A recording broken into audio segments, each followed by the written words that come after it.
और माननीय हमारे नेता तेजस्वी यादव जी, जिन्होंने मैं कभी चुनाव लड़ना चाहता नहीं था, लेकिन का कर बोलो भगवान जो चाहे तो उन्हें होला। हम हमेशा दूर रहना चाहता नहीं, लेकिन शायद अभी के बिहार के बदलाव में जब भैया बोले कि ना बाबू बिहार हमें के सब भाई के मिल के बदले के, तो हम कहने की चलिए भैया का आदेश है और चाचा का आदेश है, तो महागठबंधन का हिस्सा में बोला बना भी। और मैं आज भी कह रहा हूं कि हमेशा से एनडीए के नेताओं ने जंगल राज, ये जंगल राज, वो जंगल राज। मैं आप सब उनसे एक सवाल करिए, और यहाँ मीडिया के भी लोग हैं, आप जब उनसे सवाल करिए ना तो जंगल राज के बारे में नहीं, बल्कि ये पूछिए कि उसके बाद आपने बिहार को क्या दिया है, वो बताइए। हमेशा से जंगल राज करते रहे। अरे 20 साल से बिहार आपके हाथ में है, तो क्या आप मंगल राज बना दिए? आज भी तो हत्याएं इतनी हो रही है। 4 दिन पहले आरा में बेटा और बाप को मार दिया गया। अभी एक यादव समाज के ही थे, दुलारचंद यादव जी को मार दिया गया। तो फिर ये कौन सा राज है, हमें कोई बताएगा? अब मैं कुछ बोल देता हूं तो एक मेरे बड़े भाई हैं, कहते हैं कि मैं सनातन विरोधी हो गया। हम ही को आता नहीं कि ये भाई तुम मंदिर बनाओ, मस्जिद बनाओ, या कि स्कूलिया के तहत फूफा बनल है।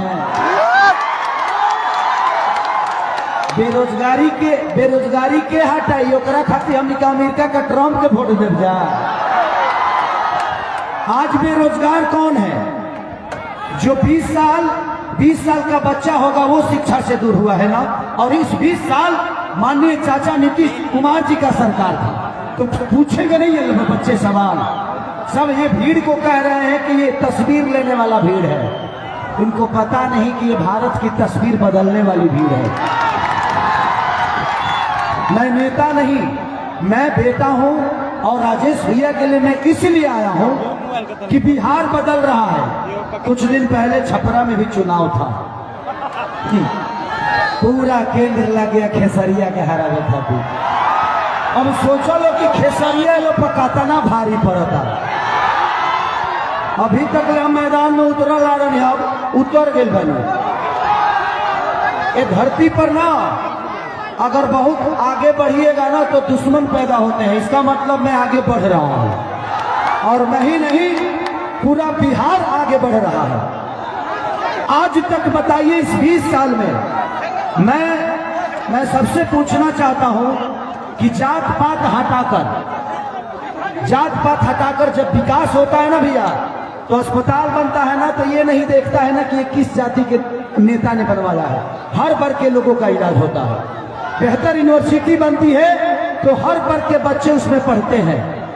अगर रोजगार फैक्ट्री लगती है तो किसी एक वर्ग का व्यक्ति उसको बनाता है। कि हमारा उठलाली के रोटी बोर के गाना की वजह से बर्बाद भइल। ये इनके पास अपना काम बताने के लिए एक शब्द नहीं है। एक गिना दे कि एक भी काम इन्होंने किया है। ये सिर्फ जंगल राज पे बात करते हैं।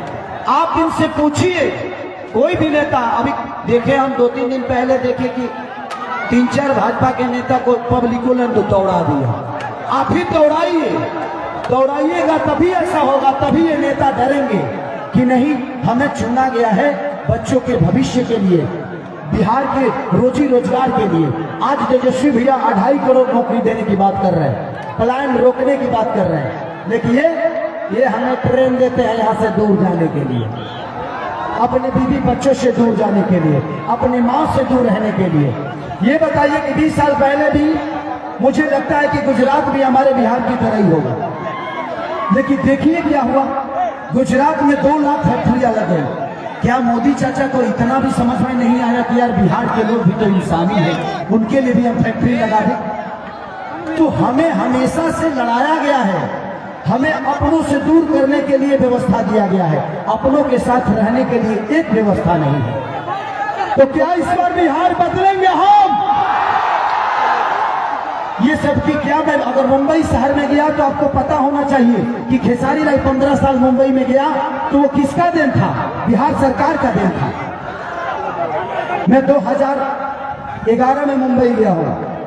मैं भी चाहता था कि अपने माँ के आशीर्वाद लेके जब घर से निकलूं तो पूरे दिन फिर अपने माँ का आशीर्वाद लूं, लेकिन इन्होंने मेरे माँ के आशीर्वाद से दूर रखा, मेरे पापा के उस दुलार से दूर रखा, मेरे बुजुर्गों के आशीर्वाद से दूर रखा। ना इन्होंने बेहतर यूनिवर्सिटी दी, ना बेहतर अस्पताल दिया और ना ही बेहतर रोजी रोजगार दिया। क्या मैं गलत हूँ? हमारे जितने भी यहाँ बिहार पुलिस के कर्मी हैं जो हमारे लिए अपने त्योहार छोड़ देते हैं, ये अपना होली नहीं मनाते हमारे लिए, अपना दीपावली नहीं मनाते, छठ नहीं मनाते, इनका 2004 से पेंशन रुका हुआ है। सोचिए कि जो आदमी हमारे लिए इतनी कुर्बानी देता है, इनका पेंशन तक रुक गया है। मैं वादा करता हूं फौजी भाइयों के लिए कि हमारी सरकार तो बनी रही है, आप लोग चिंता मत करिए, आप लोग का पेंशन लागू हम कराएंगे। और मैं इतना अपने बिहार पुलिस के जवानों के लिए करूंगा कि भैया से कह के आपके घर से 60 किलोमीटर की दूरी पे आपकी पोस्टिंग हो ताकि आप अपने बीवी बच्चों से मिल सकें। पहले हम दौड़ियो जाता नहीं, हम दौड़े खातिर फौजी के तैयारी कर रहे, निकालियो लगे रही हो गए, लेकिन भाई एने हम एको बार ना देखने कि बिहार पुलिस के दौड़ कहीं होता नहीं। काहे ऐसे होता? तो जब ये लोग अपने लिए बेहतर अस्पताल नहीं बनवाए तो हमारे बच्चों के लिए बनाएंगे? ये अपने बच्चों को तो विदेश में पढ़ाते हैं, तो जो अपने बच्चों को शिक्षा बिहार में नहीं दे पाया तो क्या हमारे बच्चों के लिए बेहतर स्कूल बनाएंगे? हमने 20 साल चाचा को दिया ना, तो 5 साल भतीजा को दे देते हैं। 5 साल मैं वादा करता हूं, अगर 5 साल में काम नहीं हुआ तो किसानी में ले तो जीवन में कभी चुनाव नहीं लड़ेगा, क्योंकि मैं राजनेता हूं नहीं, मैं एक गरीब का बेटा हूं। मुझे पता है कि गरीब में जीना कितना मुश्किल होता है, बट ठीक है, मैं गरीब था, आज इतना तो है। और हमारी सरकार जब आएगी, माननीय राजेश भैया को आप लोग तो जिता ही दिया है। कहा हो मौसी? अरे सुना लो, नीचे जगह बना हुआ स्कूल होगा तो में टाइम ना लगे। जितना हिसाब से उनको स्वस्थ होगा वही हिसाब से स्कूल होगी। जितनी भी हमारे माता बहन बेटी यहाँ बैठी है सबको दिल से प्रणाम। एक बार आप लोग हाथ उठाकर आशीर्वाद दे दीजिए बेचारी को। अरे हम माता बहन बेटी के घर है, तारा लोग उन्होंने माता बहन ने कहा। तो मैं यही कहना चाहता हूँ कि हमारा बिहार तड़प रहा है। क्या आप सब अपने माँ से दूर जाना चाहते हैं? अपने पिता के प्यार से दूर रहना चाहते हैं? तो उसके लिए हमें बिहार बदलना पड़ेगा।